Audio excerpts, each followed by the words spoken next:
Bonjour mes chers béliers, je vous remercie de me retrouver pour ce nouveau taroscope, ce nouveau mois de janvier, ce nouveau mois tout court, cette nouvelle année plutôt, nouvelle année 2018. Je vous souhaite mes meilleurs vœux pour ce nouveau cycle que nous démarrons tous ensemble et on va d'ailleurs se pencher sur les énergies que nous réserve ce mois de janvier. Alors la première carte que nous avons, c'est la carte 6 d'épée que je vais mettre tout de suite en rapport avec le 7 de bâton. C'est une situation qu'en anglais on pourrait décrire parce que le 6 d'épée se trouve dans les aspects positifs, ce qui va vous être bénéfique pour ce mois de janvier. Et le 7 de bâton va nous parler des problèmes que vous pourriez rencontrer au cours du mois de janvier, mais aussi des attitudes, des comportements, des actions qui ne vous seraient pas conseillées par le tirage.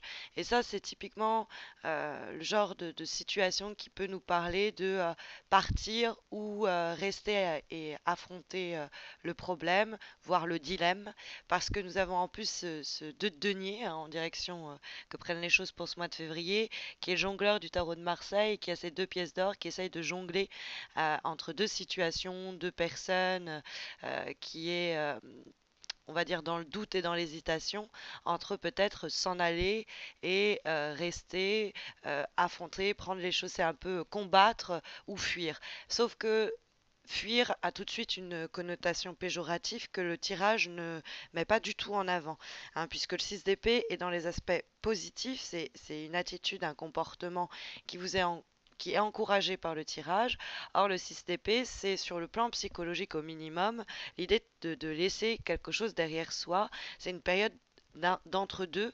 Et dans cet intervalle-là, on va être en train de se défaire d'éléments qui pèsent comme ça sur nos épaules, de fardeaux. C'est des éléments du passé qu'on traîne depuis déjà trop longtemps. C'est se débarrasser des, comme j'aime bien dire, des squelettes au placard ou des fantômes qui viennent à nous hanter. Et pour aller de l'avant, quoi. Le 6 d'épée, il va prendre les résolutions nécessaires pour se défaire, se dégager des énergies qui vont le retenir, l'empêcher d'avancer, le restreindre. C'est vraiment cette idée de se délester de l'ensemble des bagages un peu trop lourds que l'on traîne avec nous, comme des casseroles derrière soi. Et on va être dans je quitte cet emploi, j'ai besoin de changer d'air, j'ai besoin de changer de décor. Et je sens en plus, parce que c'est le courant de l'eau qui m'amène et qui me guide, je sens en plus que euh, les choses vont dans ce sens. C'est-à-dire que l'univers, hein, alors ça peut être des détails ou des événements qui se produisent et qui vous mettent sur ce chemin, dans le sens où par exemple vous vous sentiez plus très bien dans votre boulot et comme par hasard, il y a un poste qui s'ouvre et on vous en parle et bah, c'est un petit signe qui vous dit bah il y a peut-être quelque chose d'autre qui m'attend. Hein, c'est typiquement ce genre de situation 6DP où on est poussé comme ça par les événements à aller dans un sens. Alors ça peut être par les événements, ça peut être aussi par notre propre intuition qui nous dit ça c'est plus pour toi. Pour mieux contrôler une situation difficile, on pourrait hésiter, le denier nous dit, entre eh bien prendre les choses en main pour ne pas se laisser noyer par des événements qui nous affectent, ou alors au contraire laisser cette situation derrière sans un regard pour aller vers de nouveaux projets. Donc il y a des fois avec le 6 d'épée un sentiment un petit peu difficile, il y a un climat un peu lourd, il y a une lassitude plus généralement, mais pour que ce cycle-là s'achève, pour laisser ça derrière soi, va falloir peut-être, dans le cadre d'une phase un petit peu d'entre-deux, intermédiaire, de changement, va falloir sortir de cette routine ou se débarrasser finalement de ce qui vous encombre, quoi. Parce que le 7 de bâton pourrait nous dire, bah, on va peut-être se poser la question, hein, le 2 de denier, hésiter entre cette idée de partir et de se dire à quoi bon, ça servirait à rien de redonner une chance, de continuer, de persévérer dans ce qui pourrait s'avérer être une impasse. Et le 7 de bâton, on pourrait se dire, bah, il faut que je prenne le devant, faut que je me lance dans cette situation, même s'il y a de l'adversité, et que j'essaye de surmonter les obstacles, que j'arrive à prendre la situation pour la mener là où je le désire. Sauf que si le set de bâton, c'est tout à votre honneur que vous souhaitiez faire entendre votre voix pour améliorer les choses, pour lutter finalement pour triompher des obstacles qui sont les vôtres et de ne pas vous montrer passive ou passif face aux événements, j'ai pas l'impression que c'est l'option qui vous serait la plus profitable. Parce que vous pourriez être en train de vous dire, est-ce que j'abandonne ou est-ce que je me bats pour que ça marche? J'ai pas l'impression que le tirage vous encourage à vous battre. Vous êtes peut-être face à des gens trop frileux, qui réfléchissent trop, qui complexifient les problèmes, qui les intellectualisent, qui finissent par être noyés euh, dans un verre d'eau, comme on dit. Euh, et puis, il y a, franchement, est-ce que c'est le moment de se lancer dans une nouvelle bataille? Est-ce que vous n'avez pas déjà suffisamment fait des efforts, qu'il est pas temps un petit peu de se dire, bon, bah là-dessus, il n'y a plus rien à faire, ça avance pas, la seule manière pour que ça avance, c'est plutôt que je m'en aille, quoi. Parce que la reine de coupe en haut, bon, elle peut nous parler que c'est en... Cette situation, c'est en rapport avec cette reine, donc un signe d'eau, les poissons, les scorpions, les cancers, qui vont peut-être vous faire hésiter entre ces deux options. Mais pour moi, la reine de coupe va vous représenter. On le verra en plus avec la dernière carte, c'est particulièrement marqué. Pas la carte, non, on la verra, je l'ai pas encore, je vous l'ai pas encore montré. Mais la reine de coupe, c'est l'idée d'être, comment dire, en gestion complète, totale de ses émotions. On ne se laisse pas déborder par ses peurs, ses craintes, ses angoisses. On n'a pas, on est dans une forme de sérénité. C'est l'idée de se gérer, d'être au contrôle, forme de paix intérieure si vous voulez. Puis la carte de la reine de coupe, c'est aussi une carte très intuitive, donc c'est se fier à ses émotions, à ce que notre cœur nous dit. Parce que le 6 d'épée, je vous disais, il y a aussi quelque chose comme ça qui nous pousse dans une direction. Et la reine de coupe nous confirme cela en nous disant que même en nous, il y a quelque chose qui nous pousse dans une direction.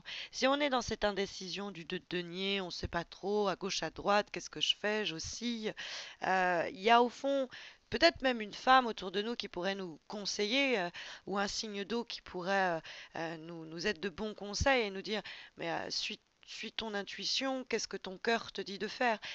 Mais ça peut être vraiment une carte qui est là pour vous dire qu'il ne faut pas trop rêvasser, rêver ce que vous pourriez faire et suivre vos envies et vos désirs actuellement et là où ils vous mènent, quoi.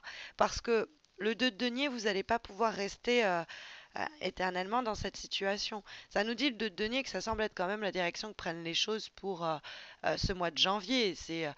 Vous allez peut-être être dans ce dilemme, dans ce choix. Est-ce que j'abandonne? Est-ce que je continue? Est-ce que je persévère? Il va y avoir pas mal de doutes et d'hésitations face à certains choix. Alors, si la prudence est de mise avec le 2 de denier, notamment particulièrement sur des questions financières ou qui ont trait et qui vont enclencher des éléments à prendre en compte sur le plan matériel, trop d'indécision pourrait finir par vous porter préjudice dans la situation décrite par ce tirage. Il y a des occasions qui pourraient être ratées, manquées, et puis même vous pourriez être, comme on dit vulgairement, le cul entre deux chaises et pas arriver à vous sentir à l'aise et bien dans cette situation. Il va falloir arriver à... Vous pourriez vous adapter quand même à cette situation et jongler. C'est le jongleur de Tarot de Marseille, donc il arrive malgré tout à tenir bon et à faire face à chaque échéance. Mais ça peut pas durer éternellement, quoi. Le tirage nous dit que on devrait le plus rapidement possible opter pour l'attitude du 6 d'épée qui nous dit bon allez je vais de l'avant et ça marche plus quoi. Et l'avant-dernière lame que nous avons, alors je vous avais parlé des petites nouveautés que nous aurions pour 2018. Alors j'ai changé en fait les deux dernières cartes, hein. Vous aviez l'habitude que je travaille avec l'oracle de l'amour universel et puis le Tao de le Tao au Shozen. Et là, on va avoir recours à deux oracles. Alors, le premier oracle, c'est l'oracle Tao, qui en fait a été pensé et dessiné par la personne qui a illustré les œuvres enfin les œuvres, les cartes du tarot Shozen. Donc, on va pas être complètement dépaysé. Et là, vous avez la carte de la retraite et qui nous montre là ces oies là qui sont en train de migrer là, ces cigognes. Bon, bref. Je ne me connais pas trop en oiseaux et en migration. Mais bon, c'est la migration, quoi. Et c'est la carte de la retraite. Donc, qu'est-ce qu'elles font, ces bêtes? Elles s'en vont parce qu'elles sentent que c'est le moment pour éviter le danger, la souffrance, mourir de faim, etc. Donc, prendre soin d'elles, quoi. Elles savent que c'est le moment, hop, de prendre la tangente et de s'en aller. Ce qui va plutôt dans le sens du 6 d'épée, hein. Je vous avais dit qu'il allait y avoir. Dans les dernières cartes, il y a une sorte de redite qui confirme un peu le message du tirage. Cette carte-là nous dit voilà, intuitivement, et on revient à l'intuition, c'est viscéral, elles savent, ces bêtes, que enfin, ces oiseaux savent que c'est le moment de s'en aller. C'est dans le cadre de notre vie quotidienne, l'idée que bah, s'en aller, le départ, départ en retraite, en guillemets, entre guillemets, c'est signe d'intelligence. Hein, c'est pas signe de lâcheté ou de fuite.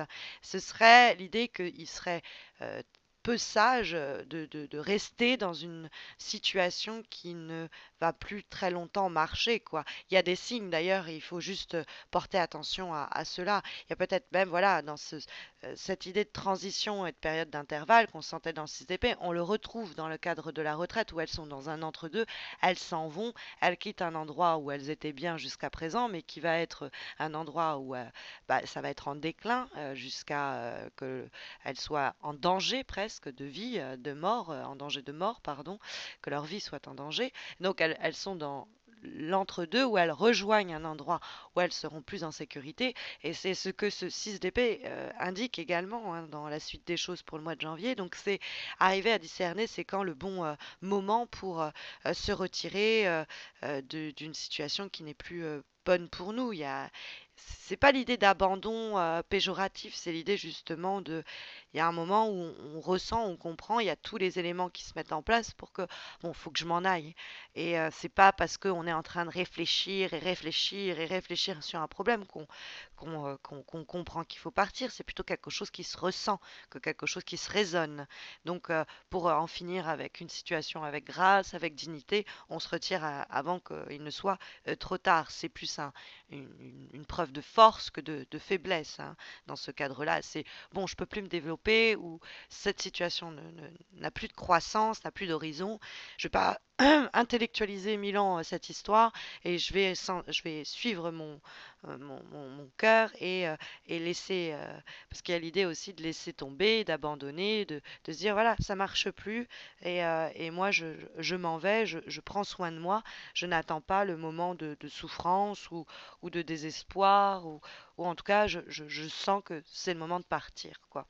Et ce côté je sens, je le ressens, ce côté intuitif, on va le voir encore une fois mis en scène par la dernière lame que nous avons dans le cadre de ce tirage pour ce taroscope pour le mois de janvier et que je vous avais mis en rapport avec la reine de coupe qui vibre en haut de votre tirage. Pourquoi? Parce que la dernière carte que nous avons, alors elle est issue d'un oracle, un nouvel oracle, celui Journey of Love, et qui nous présente comme carte pour ce mois de janvier Let the Feminine Lead the Way.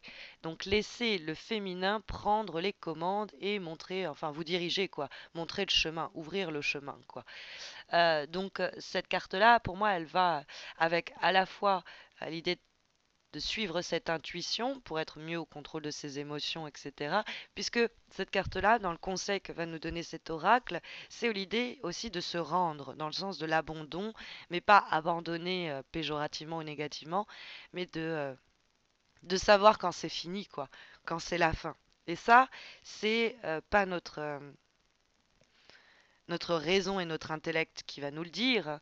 Ça, c'est notre cœur, nos tripes quoi qui vont nous dire que c'est fini. Donc c'est une carte qui va nous dire de vous en remettre à votre intuition, de vous faire confiance. Si vous sentez que c'est plus possible, que c'est plus viable, partez. C'est un petit peu l'idée, hein, pour ce mois de janvier, en tout cas, mes chers béliers. En espérant que ça saura vous guider, mais que si vous avez besoin de quelque chose de plus spécifique permettant de répondre à votre problème du moment, vous savez que j'organise un concours sur Facebook pour vous permettre de remporter un tirage un petit peu comme celui-ci. Donc vous avez le lien de ma page Facebook sous cette vidéo, n'hésitez pas à m'y rejoindre. Le principe de concours est très simple. Puis n'hésitez pas non plus à vous abonner à ma chaîne YouTube si ce n'est pas encore fait pour ne pas rater les horoscopes de février qui arriveront fin janvier. Bah, je vous souhaite donc à tous et à toutes un très bon mois de janvier, un très bon démarrage 2018